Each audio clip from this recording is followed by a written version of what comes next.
책이 도착을 했습니다. 와우.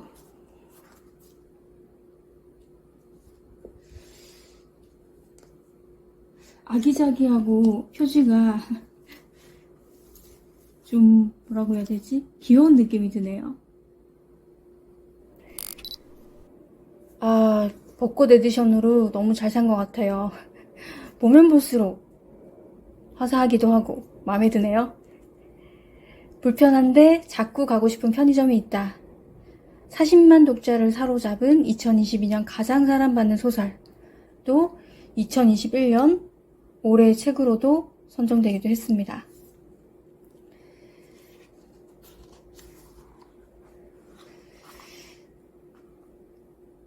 작가는 김호연 작가님이고요. 2013년 망원동 브라더스로 세계문학상 우수상을 수상하며 활동을 시작했다라고 나오네요.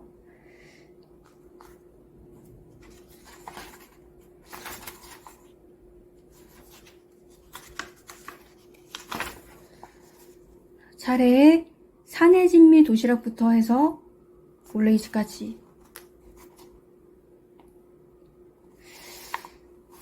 이제 읽어봐야 되겠습니다.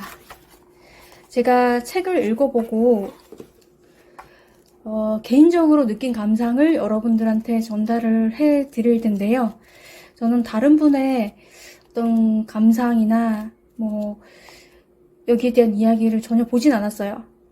그냥 사람의 생각은 다 주관적인 거니까요. 읽고 나서 저의 생각을 전달을 해드리도록 하겠습니다. 소설 불편한 편의점. 주요 등장인물을 소개할게요. 먼저 염영숙, 염여사님이고요. 역사교사로 정년 퇴직하고 현재는 올레이즈 편의점 사장입니다. 연금으로 노후를 보낼 수 있지만 편의점을 차린 이상 매출이 안 나와도 직원들의 생계를 위해 꿋꿋이 운영한다는 마인드를 갖고 있습니다.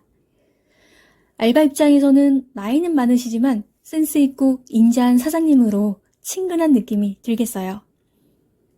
그리고 도코씨. 기억을 잃은 노숙자로 염여사의 파우치를 찾아준 인연으로 해서 편의점 야간 알바로 근무하게 됩니다.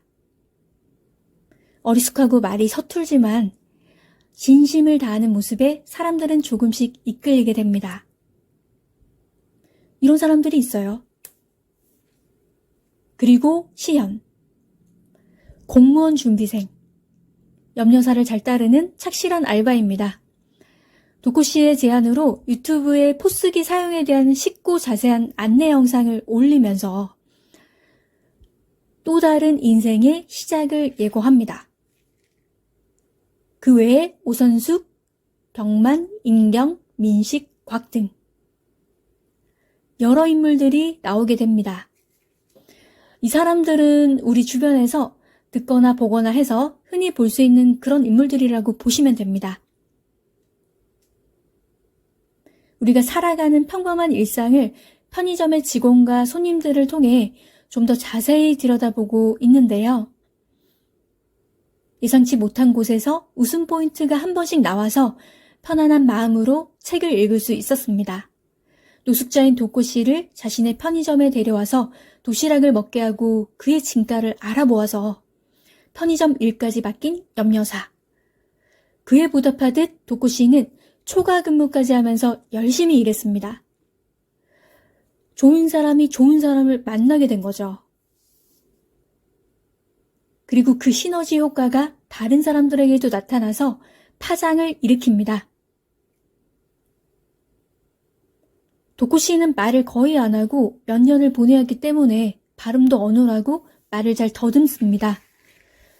덩치 큰 사람이 약간 위압적인데 그렇게 느릿느릿 말을 거니 선입견을 가지고 일단 피하고 싶은 마음들이 있었을 거예요.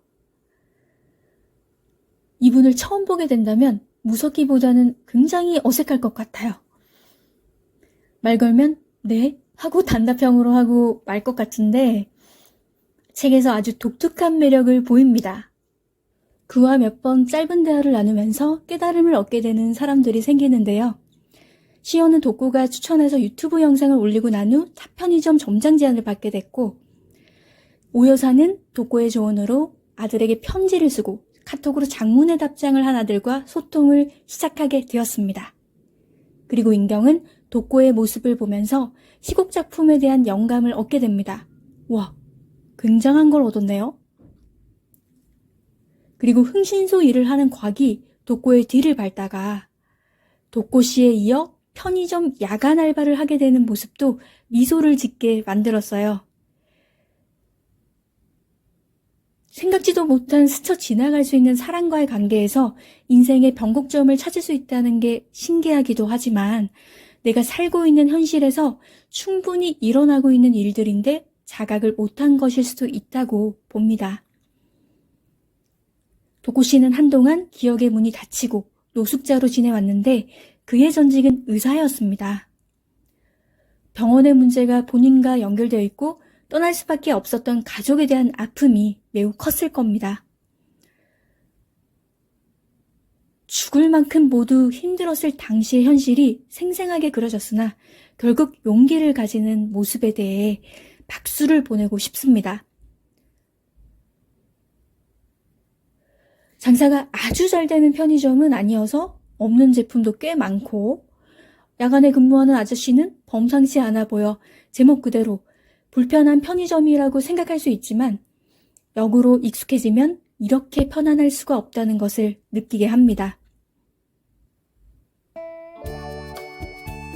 제가 책에서 인상 깊었던 문구를 한번 좀 읽어볼게요. 선숙이 소리를 빽 지르며 쏘아붙였다. 독고씨가 웃었다. 웃어? 황당해하는 그녀를 향해 독고씨가 소년의 어깨를 잡아 돌려세웠다. 용서해 주셨어. 늦게라도 사과해. 소년은 숙이는 고개를 더 숙여 선숙에게 쌍가마가 뚜렷한 정수리를 보여주었다. 죄송합니다. 고개를 들며 모기 소리만 하게 소년이 말했다. 선숙은 더 보기 싫다는 듯 손사래를 쳤다. 독고씨가 마치 아들과 동행한 가장처럼 소년의 어깨에 팔을 두른 채 편의점을 나섰다. 둘은 야외 테이블로 가 삼각김밥을 사이좋게 까기 시작했다. 선숙은 잠시 두 사람이 삼각김밥을 먹으며 웃는 모습을 바라보았다. 방금 무슨 일이 벌어졌던 거지? 도둑질을 한 소년이 있었고 자신은 그걸 막다가 김밥의 미간을 강타당했다. 도망치는 소년을 마침 등장한 독고씨가 붙잡았고 훔친 물건을 대신 계산해주고 녀석의 사과를 받아내 주었다. 피해자는 도둑질을 당하고 김밥으로 얼굴을 강타당한 자신이어야 했다. 하지만 독고씨가 순식간에 일을 정리해버리는 바람에 제대로 화도 못 내고 말았다. 그런데 보통 이런 경우라면 선숙씨는 부하가 치밀어 주변 곳곳에 불만을 토로하고 분노를 내뿜었을 텐데 신기하게도 화가 잦아들었고 딱히 할 말도 떠오르지 않았다. 그저 독고씨와 짜몽이 가난한 부자처럼 삼각형 모양 아침 먹는 걸 바라보았다. 묘한 기분이 들었다. 안도감과 용서, 낯선 흥분이 선숙씨에게 생동감을 주고 있었다. 자신 역시 이 기묘한 소동극의 삼각형 한 변을 차지한 게 이상하게 재밌다고 느껴져서 삼각김밥을 까며 그들에게 다가가야 하는 게 아닌가 하는 생각이 들 정도였다. 독고씨는 그동안 짜목이라는 녀석을 챙겨줬겠지. 그러기에 저 불량한 녀석이 두말 않고 그의 지시를 따르는 것이고 선숙 역시 미간이 뻐근하긴 하지만 좀처럼 누구를 봐주는 적이 없는 자신에게 생긴 변화가 신선하게 느껴졌다. 한마디로 기분이 좋아졌다. 이후 신기하게도 독고씨와 마주치면 이해하기 힘든 심정과 답답한 느낌은 사라지고 묘한 안도감이 들기 시작했다. 네, 여기까지입니다.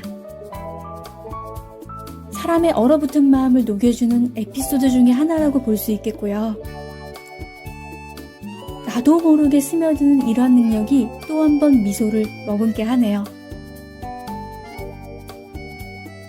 여러분, 좋은 날 되세요.